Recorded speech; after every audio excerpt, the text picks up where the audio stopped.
이재명 대통령이 다주택자 부동산 양도소득세 중과제도를 두고 만료 시점인 5월 9일까지 계약한 매물은 중과 유예를 해주는 방안을 의논해보겠다고 밝혔습니다. 앞서 해당 제도를 연장하지 않겠다고 밝힌 뒤 만료 전까지 잔금까지 치르기가 촉박하다는 일각의 지적이 나오자 대응에 나선 걸로 풀이됩니다. 취재기자 연결합니다. 정인용 기자, 자세한 내용 전해주시죠.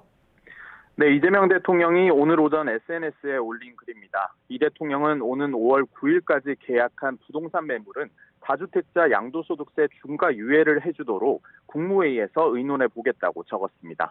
지난 4년간 다주택자 부동산 양도세 중과제도의 시행유예가 반복될 거라고 믿게 한 정부 잘못도 있다며 이같이 밝힌 겁니다.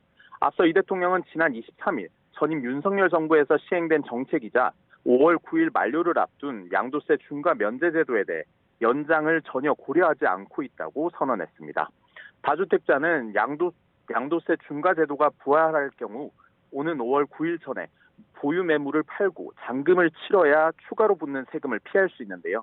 그러자 부동산 시장에선 다주택자들이 5월 9일 전까지 토지거래 허가와 잔금 절차까지 치르기가 촉박하다는 우려가 제기됐고, 이에 이 대통령이 대응에 나선 거란 해석이 나오고 있습니다. 다만 이 대통령은 그러면서도 중과 제도를 재연장하는 법 개정을 또 할 거라고 생각한다면 오산이라며 비정상으로 인한 불공정한 혜택은 힘들더라도 반드시 없애야 한다고 강조했습니다. 잃어버린 30년을 향해 치닫는 부동산 불로소득 공화국을 탈출하는 데에 고통과 저항은 많겠지만 큰 병이 들었을 때는 아프고 돈이 들더라도 수술할 건 수술해야 한다고 지적했습니다. 중과제도 폐지에 따른 혼란을 줄이면서도 연장은 없다는 점을 재차 못 박은 걸로 풀이됩니다.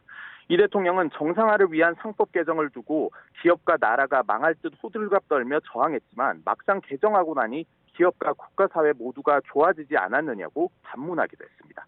지금까지 청와대에서 전해드렸습니다.